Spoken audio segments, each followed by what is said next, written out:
US Election Dispatches 2016. Part 1, the day before the vote. A febrile atmosphere on the streets of Chicago today. I do a lot of try-popping. My first encounter is with a homeless guy who hustles me into a shoe shine in the shadow of Trump Tower.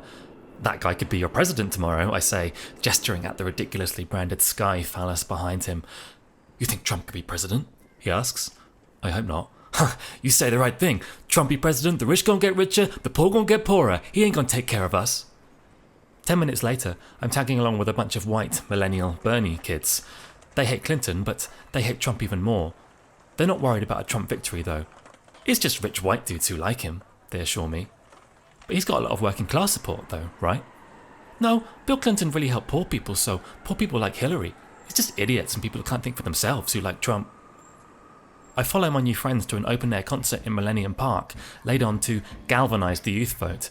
The kids I'm with are there to smoke weed and mosh to the rock band that's first up, but amazingly to me, they're pushed around and put in their place by the hip-hop crowd for being disorderly. It's like, stop knocking my smartphone out of my hand, man. The latter tribe are there waiting for the headliners Malcolm London and Chance the Rapper. When Malcolm London appears, he speaks about having narrowly avoided getting shot by the Chicago police and yells, "You all know racism is alive and well, right?" to eager whoops from the audience. There's calls of "fuck the police."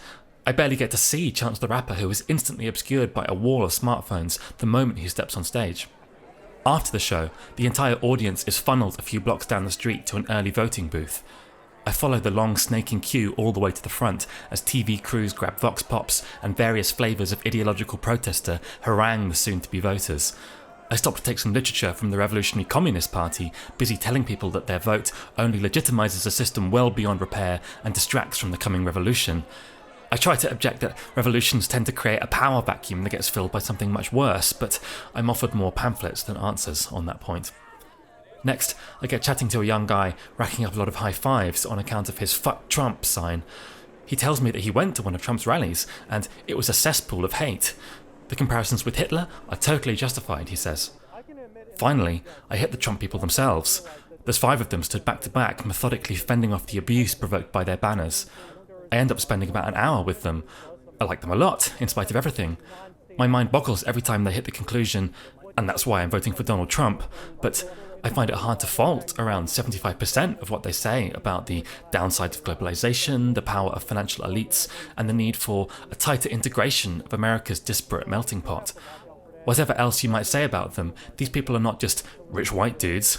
In this instance, there's one white guy, one white woman, but one Asian guy and one Puerto Rican woman with her 5-year-old kid in tow, and they're far from incapable of independent thought. In fact, one gets the impression they've done quite a lot more thinking than Trump himself and projected their efforts onto him. I could write a whole post about my full interaction with this group, but my main takeaway was that the social justice left can be shockingly lazy in their dismissal of Trump supporters as sexist, racist or stupid. These 5 weren't any of those things. I'm rushing now to catch a flight to New York to see Clinton's election night speech. I've got a ticket, but that's no guarantee I'll get in.